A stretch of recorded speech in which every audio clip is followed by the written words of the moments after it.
and thank you for tuning in. My name is Andrew Bostian, and I'm blumshapiro's Business Valuation and Litigation Services Director for Rhode Island and Massachusetts. And joining me here today is Rhode Island Commerce Secretary Stefan Pryor. Good to be with you, Andrew. And thank you for joining us Thanks today. for having me. Yeah.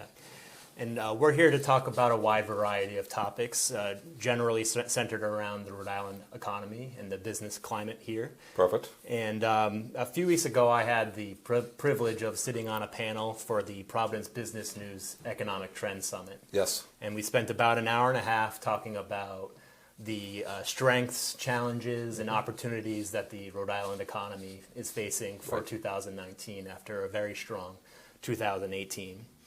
And when I prepare business valuations, one part of the process is to look at the local and national economy. Yes. And how that impacts the business and its growth and its valuation altogether. And this topic, Secretary Pryor, is for Rhode Island, the business climate and the economy. You're the leading expert on that here in Rhode Island. So it's great to have you here. We're going to talk about a wide variety of topics, so let's get right in. Great. And the first question I have is just a general question. From a 30,000-foot view, what's your view of the Rhode Island economy? It's very healthy, and we are very pleased that it is. We're not resting on our laurels, so let me say that right up top. We have a lot more to do to ensure that we have a truly durable economy, one that's resilient through the economic cycles. But let me respond to your question. We finished 2018 with an all-time high number of jobs. That was 497,700. That's not in recent memory. That's in the history of the record. That's the all-time peak number of jobs, which we're very pleased with. We have the strongest January on record. The most recently released economic figures are indeed very strong as well. We come from a recent history of some serious challenges. Rhode Island in 2013 and 14, with the lingering after effects of the Great Recession, in 2013 and 14, for 8 months consecutively, we had the highest unemployment rate in America. So we were 50th of 50, and that is a dubious distinction. Between 2014 and 2018, we led the nation in a different way. We had the most significant drop in unemployment in the country, and now we're right about at the national average for unemployment. So the fact that we're setting records of the positive kind is superb. And we have momentum, and you can feel it when you're talking to business people. I hope when you're talking to your clients. Right. People are feeling it. They're hiring more. They're expanding their inventory. They're expanding their physical space, and we're getting into the act and helping them. But again, we can't rest on our laurels because Rhode Island has had a history of struggling, especially during the tough times, and we want to make sure that we are able to surge through them in the future. It's great to hear that there's momentum carrying over from 2018 into 2019, as you pointed out with the January numbers. Because one of the topics was maybe there was some uncertainty surrounding the national economy with tariffs and just uncertainty around whether we can continue to perform at the level of 2018. Right. And I know one area where there may be why there's that continuing growth pattern, and in discussions I've had with clients, is certainly around tax incentives. I know that in New England, the tax incentives that Rhode Island offers to attract business here is certainly an area that is appealing for companies that are looking to expand into Rhode Island, as well as existing companies in Rhode Island. So can you talk a little bit about that and what kind of tax incentive programs there are? Absolutely, and let me offer a very quick preface. We believe that we ought to be able to invest directly in projects that are potentially catalytic, big job growth, and big physical brick and mortar expansion projects. And I'm going to describe those, but we think we must build upon a platform that is stable and rational in terms of taxation. So one of the things that Governor Raimondo has ensured is that as pertains to broad-based taxes, whenever we touch them, we do so to lower or to eliminate them. We've maintained a status that's very important. So that status is for corporate income tax rate in New England. As you know, we have the lowest rate, 7%. As to impacting taxes, we've lowered the corporate minimum experienced by every business in Rhode Island, disproportionately by small businesses. We've lowered the corporate minimum not once but twice. We've lowered unemployment insurance taxation not once but twice. We looked at the energy tax for business, the consumption tax, sales tax on energy consumption for business 4 years ago in the governor's first budget. We thought it was not a good tax to have, given the fluctuations in the energy market and the interest in improving Rhode Island's competitiveness. We lowered it in her budget proposal. By the end of that first legislative session, we'd abolished the tax. No longer an energy tax for business in Rhode Island. So we're headed in the right direction in terms of the structural taxation within our tax system. On top of that, we do make direct investments in specific projects. We're very pleased that we've helped 30 companies decide to land or to expand in Rhode Island in about the past 3 years. 30 companies. And these are technology-oriented companies, manufacturers, companies of every description. We've also directly invested in brick and mortar to help companies as well as hotels, industrial plants, and beyond to either birth themselves or to expand themselves. We're up to 39 of those. I guess some of those intersect with each other. Some of those involve end users that are the aforementioned 30 companies. But we're really on a roll. Our jobs incentive is the Qualified Jobs Program. The Qualified Jobs Incentive provides that if a company is expanding significantly or relocating jobs to Rhode Island, we can pledge back the personal income taxes generated by those jobs up to a maximum of $7,500 per job, whichever is lower, $7,500 or the personal income tax is actually generated. That has proved very powerful. Those dollars accumulate rapidly. They've proved a significant incentive for those 30 or so companies. And it also has an inherent structure of accountability, because if the job is not created and is not generating income tax, there's no payment. Right. So that works well for taxpayers and helps to build public trust. The second program pertaining to brick and mortar development is the Rebuild Rhode Island tax credit, Rebuild Rhode Island. Rebuild enables us to plug a hole in a project pro forma of up to 20%, even higher sometimes. And what we do is we evaluate whether there's a need for a project in order to pencil out to have a tax credit supplement its capital stack. And that, in both cases, the tax credits are transferable, they're carry forwardable, they are refundable. Mm-hmm. They can be redeemed for a check cut by the state at a significant percentage of the amount, 90%. So they've been very successful, and that's part of the reason we're seeing projects sprout all over Rhode Island.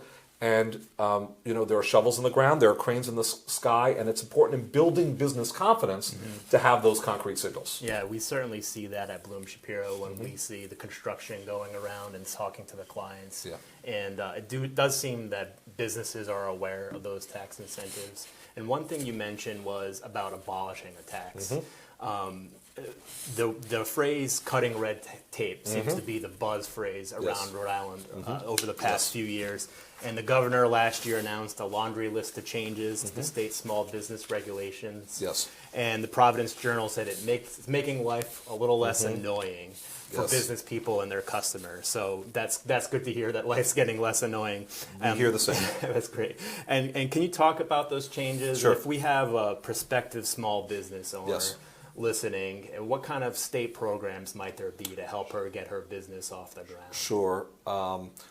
A couple of points. First of all, every year we've been cataloging and aiming to eliminate nuisance regulations, outmoded regulations, unnecessary regulations that just get in the way of business. Our head of the Department of Business Regulation, Liz Tanner, prides herself on maintaining a catalog of these and trying to take a whack at them, and the governor has made it a big priority.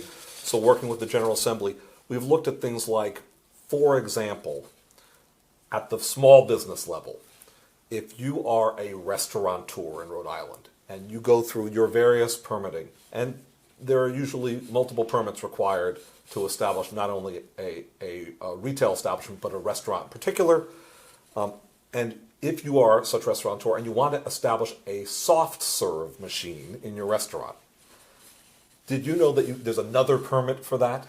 Or there was anyway. Okay. No one can really remember why the heck that particular machine requires an additional permit and why you'd have to file a form and pay a fee. Well, since no one could quite discern why, we eliminated it, and it was successfully eliminated last legislative session. It's a good example of, these nuisance nickel and dime kinds of scenarios that just get everyone crazy.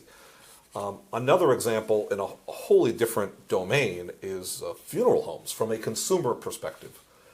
A funeral home, if you have a negative experience in a funeral home, it used to be that if you want to file a complaint with that business as such consumer, you had to get it certified, your actual application. There was a notary requirement to file a complaint at a moment that's probably among the toughest in your life.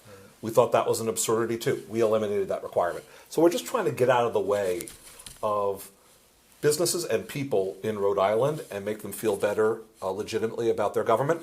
In addition, the governor has taken a total look at the regulations on the books and has tried to standardize them utilizing a national template, and has in the process helped to whittle down the literal number of pages, and in many instances some of the regulations. We've seen a 31% reduction in the statewide volume of regulation, removing over 8,000 of the 25,842 pages of regs that were on the books as of July 2016.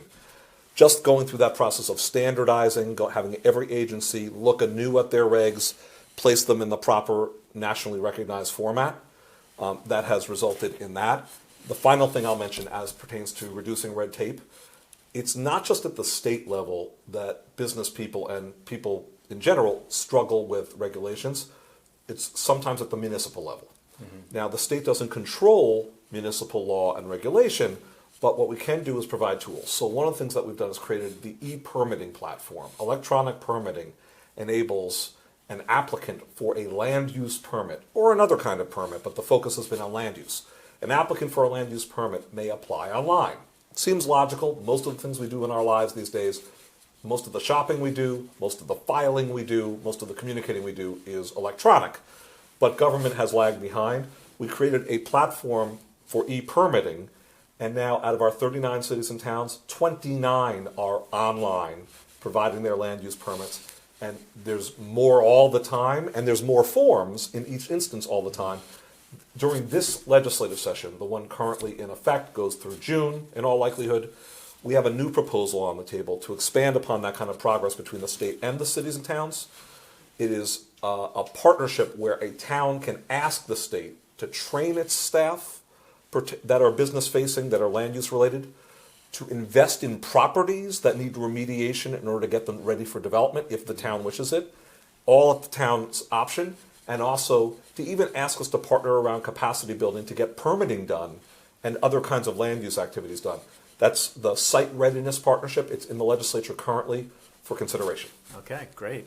So it sounds like a lot of progress on the red tape area, and more to come with the upcoming legislative sessions. Yes. And you mentioned training staff. If I'm interviewing a business owner for a management interview for business valuation, one of the common areas of concern for growth is, and this is a product of a tight labor market, both locally and nationally. Yes. In a way, it's a good problem to have, but it also is a hindrance to growth. Correct. When you don't have a trained labor force to help you grow. Yes. And so that's a concern, and that was also brought up in the Providence Business News Summit. Can you speak to some of the workforce development and Real Jobs Rhode Island? It seems to be a great program, and it's something that I certainly would want to talk to business owners and other owners would love to hear about. Absolutely. And if you're a business owner listening and you're thinking, I need to get into the act on training, please do reach out to our Department of Labor and Training, which oversees that Real Jobs program. I think they're among the best in the business, the best nationally.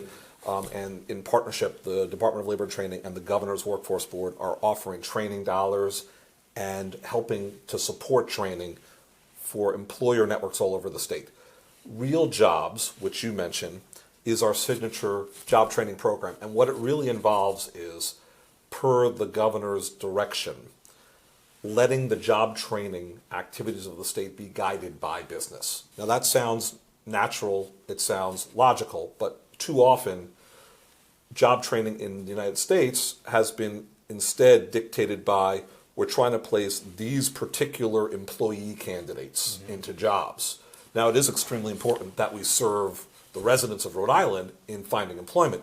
But one of the things that we recognize is that you need to prepare people for real jobs, for jobs that actually exist in the market or are on the horizon, not some hypothetical that sounds good and makes for a good memorandum and a good policy proposal. So we're helping businesses organize themselves in clusters by industry or sub-industry so that they can tell us what they need as a sector or subsector to get training going. And dozens of organized groups of businesses are now getting into the act, and millions of dollars are flowing, layered federal and state dollars and other dollars for that matter. And what's nice is to the business and to the individual employee candidate, the individual applying for a job, the funding sources are invisible. We take care of the braiding of them under the expert work of the Department of Labor and Training and our director there, Scott Jensen. And it's really working. So put us to the test. If you're out there as a business and you want to know more about it, let us know.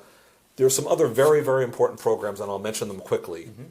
This is all an alliance of Commerce and our Labor Department and others involved, the Rhode Island Department of Education, Rhode, and other participants.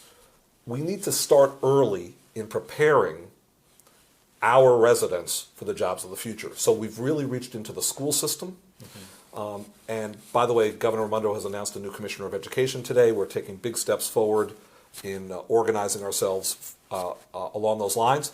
One of our key programs is P-TECH, which creates an alliance between a comprehensive public high school in our school districts across Rhode Island. We have 5 or 6 of them already going.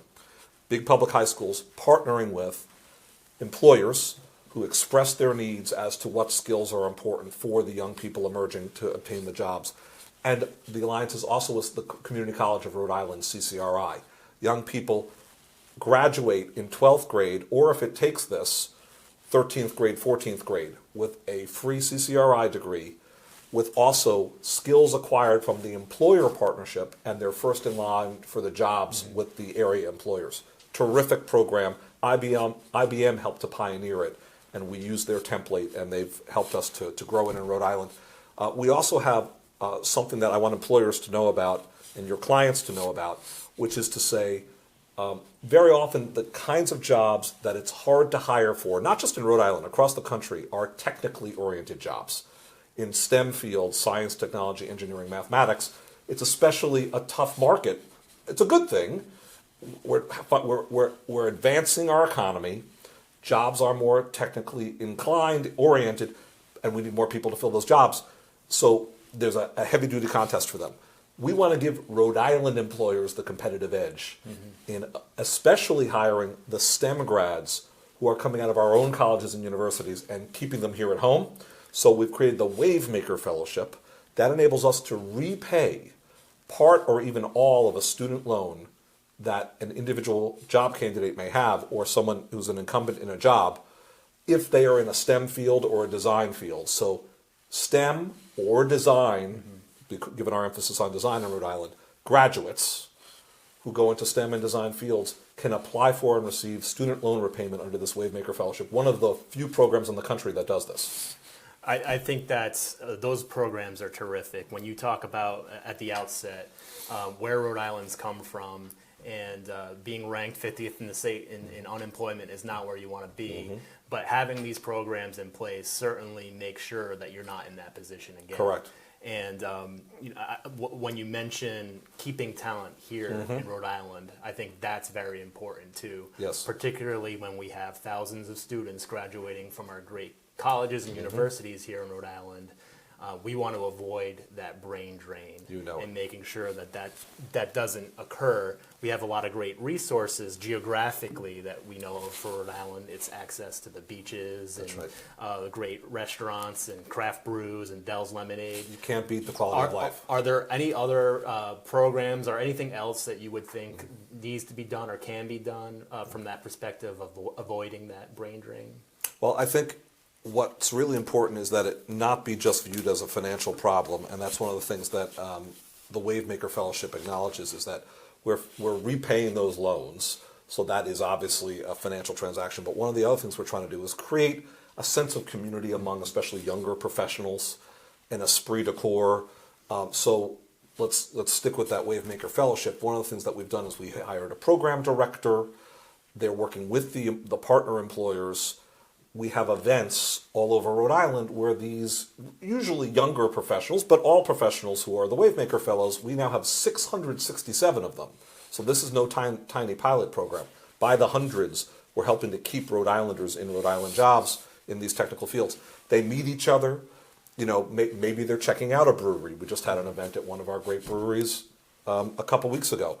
Maybe they're going to a home buyer seminar, which will help to further cement them if they actually follow through. We've had home buyer seminars.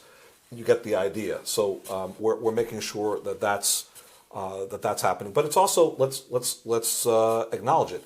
It's about the total picture that makes a place livable. That's why it's so important that the governor continues to work on the quality of our educational system. Right. And let me because people decide where they're going to live based upon the totality of the educational system among their factors. Right. And when I say the totality, K through 12, let's take that segment.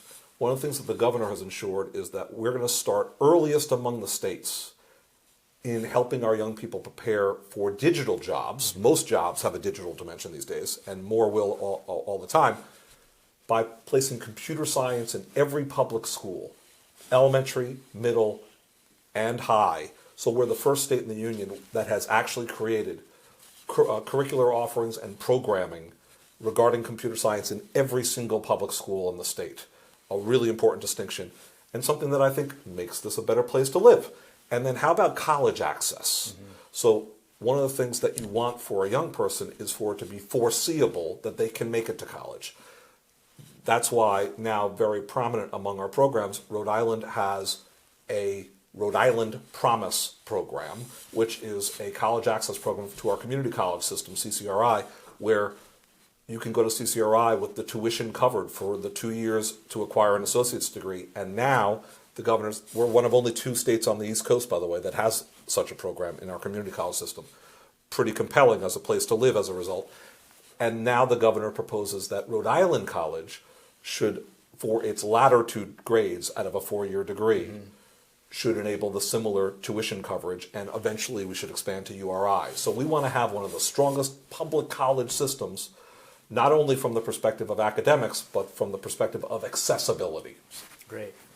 And returning to attracting businesses mm-hmm. here, you had mentioned that there were 30 new businesses mm-hmm. over the prior 3 years, and there's growing and new. And growing yes. and new. Yep.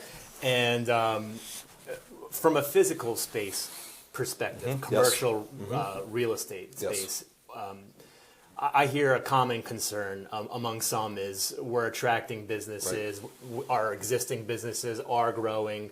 What do we do about the real estate space yeah. that's available for them? Yeah. Some of them feel that maybe that some of that space is not there. Is right. that true, or are there things that commerce is doing that can help spur that expansion along? We've already talked today about a good problem to have earlier right. on. Mm-hmm. This is a phenomenal problem to have. Right. We may be running out of space. It is a valid point. We may be running out of commercial office space in significant blocks. Increasingly, when we have a potential end user, an aspirant for space that's of tens of thousands of square feet that add up and would take a significant block, we are finding fewer and fewer options. A very good problem to have because it's a healthy economy. Similarly, for manufacturing, we're finding fewer and fewer industrial sites to build new manufacturing plants because we've seen a few get done, more than a few get done in recent years.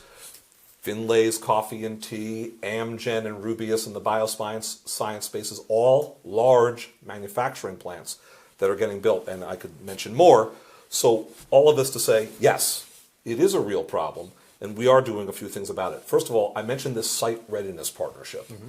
Part of the inspiration for that is to help cities and towns really get into the act of identifying tracts that may make sense for new development, or facilities that may merit reuse, revitalization, rehab, and help the state get into the act with them, partner up so we can get these projects done. For example, you may have 2 or 3 owners of industrial property who are adjacent, who aren't necessarily coordinating with one another, and one of their problems is the environmental remediation, the costs exceed that which DEM, the Department of Environmental Management, is able to grant to them. There's a little remainder, and there are utility hookups. Although modest in expense, they haven't been able to coordinate with each other. They haven't been able to spare the expense to get it done. What if the state were to come in with a little bit of money? The governor proposes $1.45 million in operating funds this year to help inject little bits of money to get these projects going. And if the state were to partner with the municipality to help with the regulatory aspects of getting that site ready. So across these 2 or 3 owners, you establish a plot large enough to do an industrial plant that benefits everyone and creates jobs for Rhode Islanders. So that's an example, not the only example. There are lighter touch approaches. All of it is opt-in at the town level. But that's how the site readiness partnership would work. But there's more that we need to do. We need to stay focused on increasingly providing for the portfolio of spaces that let businesses move in, right, and expand. Yes, and there's a lot of exciting things going on in Rhode Island from a special event perspective. Mm-hmm. We have the Volvo race in Newport, and Hockey East in Providence, and the March Madness tournament will be coming back to Providence. What do you see as the staying power for those events? I know it's great for Rhode Island in terms of getting its name out there, but what are kind of some of the after effects of those events? I think they're phenomenal. If you don't mind, Andrew, I'm going to rewind for just a moment and mention to your clients and to businesses out there, if you're looking for space and you're looking for just a little bit of space in response to the question you just asked, we have 2 incubators coming online. Okay. We didn't have significantly sized incubators until these that are getting birthed. But in Providence, in the Jewelry District, we now call it the I-195 Innovation and Design District. We're building a nearly 200,000 square foot incubator curated by the Cambridge Innovation Center, one of the best incubator or accelerator managers in the world. They're truly sprouting them around the world. Providence is one of their latest, greatest sites. So it's 195,000 square feet with 60,000 square feet of pure incubator space for CIC. Check it out if you're looking for a place to just plant some seeds. You don't know how much space you're going to need over the long term. You want to get going. You want to be wrapped with services. That's a great solution for you. It's going to open late summer. Okay. And then in Newport, Rhode Island, similarly, we've actually, in this case, reused. That's new built space. Speaking of new space, the Wexford complex containing CIC in Providence. We're actually reusing the Sheffield School site in Newport to build another incubator space, both of which the state is invested in. They call it Innovate Newport. The Chamber of Commerce is moving in. Great companies that are already here, like Inspire Environmental, a really cutting-edge environmental firm. But there's going to be incubator space in both Providence and Newport.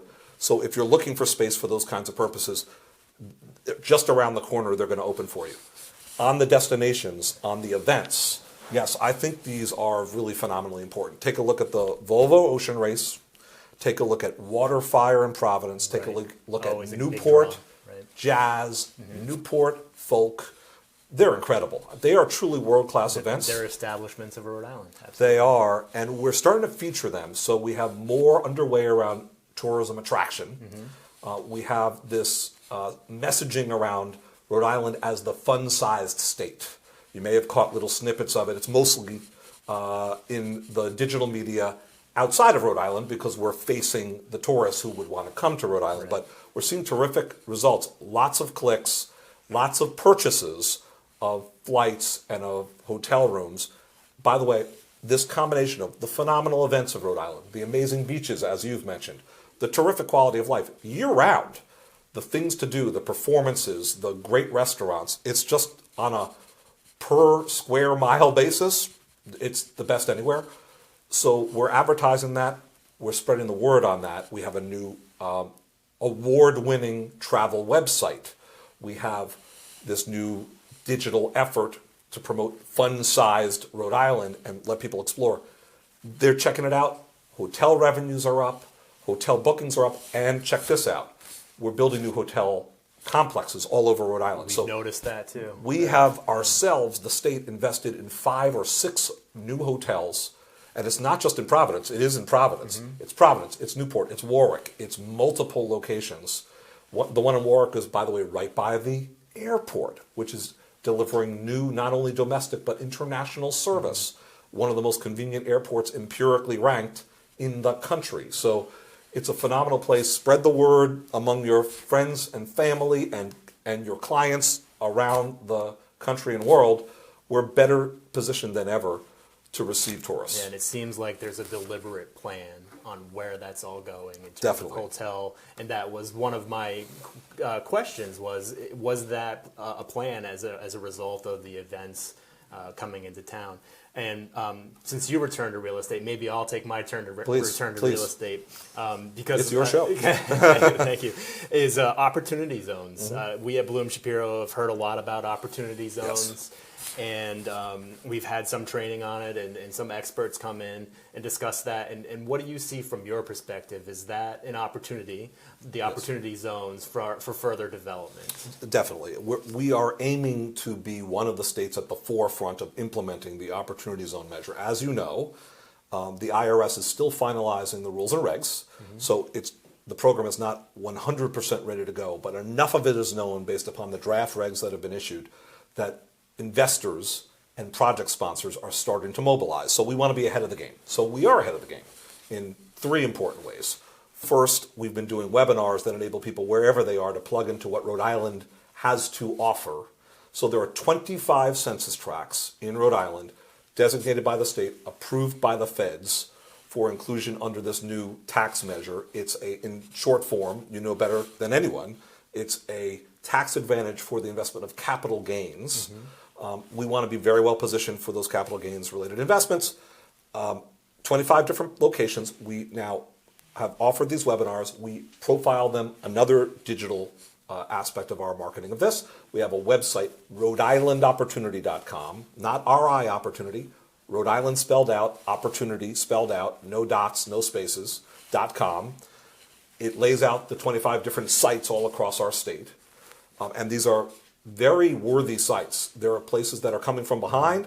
There are central business districts all over our state that are investment ready. So we want you to take a look at those. So that's one thing we've been doing. Second thing that we've been doing is holding in-person conferences. Maybe a month ago now, we held a big in-person conference.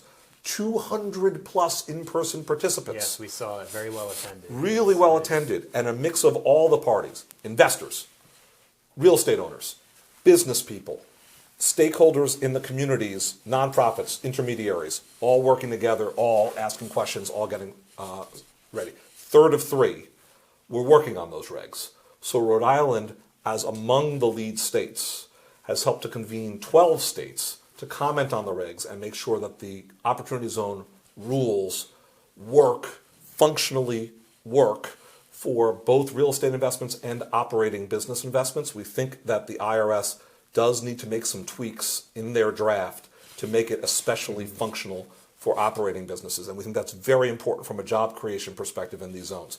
So reach out to us. Let us know if you have questions. Check out our website. Contact us. We'd be very happy to talk with you about the OZ opportunities here in Rhode Island. OZ opportunities. And I want to make sure I get your website on it because I've spent quite a bit of time on it, learning about all the different programs, and it's a fantastic website. And I also encourage the listeners to go to that, and that's commerceri.com. Commerceri.com is the generic website, can connect you with almost anything. And there's even a navigator function that lets you plug in and describe what you need to get, and we'll get back to you. Okay, yeah, it's a fantastic website. It really helps boil down all the programs really well for everyone, and I encourage again the listeners to go and check that out. I'll also mention there's a helpline for any business to just find out about our programs. You don't have to track things down. I've mentioned different agencies, the Department of Labor and Training, the Governor's Workforce Board, the Education Department. If you need to track something down as a business, 401-521-HELP. Okay. 521-HELP is the number that can just get you anywhere you need to go. Commerce will help you get where you need to go. If we can't help you, we'll refer you to the right place. Okay, great. And I guess concluding question then is we've talked about the fun-sized state and all the great things going on in Rhode Island. 30-second elevator pitch. What would you like to say to conclude our interview? Rhode Island is the best of both worlds, meaning we have our own assets. We have among the finest universities in the world, University of Rhode Island with its incredible prowess in ocean science, for example, a new engineering school on the way, being constructed in Kingston as we speak. Brown with its remarkable academic excellence across multiple disciplines and its superb ability to weave disciplines together, now with world-class excellence in brain science, in data science across disciplines across their campus, ranked #1 on important rankings for applied math in the entire country, not top tier, #1 applied mathematics program in the country. The top discipline on campus at Brown for undergraduate choice of major is computer science. So these are things that sometimes surprise people. Rhode Island School of Design, judged by many to be among the finest in the world in design, perhaps the best design school in the world. Salve Regina, which is among our multiple institutions focused on cybersecurity, excelling at cybersecurity. We have incredible universities. I could go on, private and public. And we've got this quality of life. You know, have you ever eaten better? I mean, we all know, go to really the average restaurant and seek out the truly extraordinary restaurant. You'll eat better than you eat anywhere in the world. And just the people of Rhode Island are marvelous. We are blessed with our place on the planet. And best of both worlds, we're so close to Boston, and we're not far from New York. Being so close to Boston, 35 minutes by Acela, an hour driving, depending upon time of day. Right. We are really a paired city scenario, Boston, and for that matter, Cambridge, and Providence, if you're thinking about the Providence metropolitan area. But really, Boston, Greater Boston, and Rhode Island are a unified economy. And what we find that's terrific is there are businesses that are migrating here now. Trade Area Systems, a small digital real estate site finder company, moved from Massachusetts to Rhode Island. Virgin Pulse, having acquired a Rhode Island company, which we thought was going to evacuate the state to Massachusetts. They were then based in Massachusetts, Virgin Pulse, digital health company.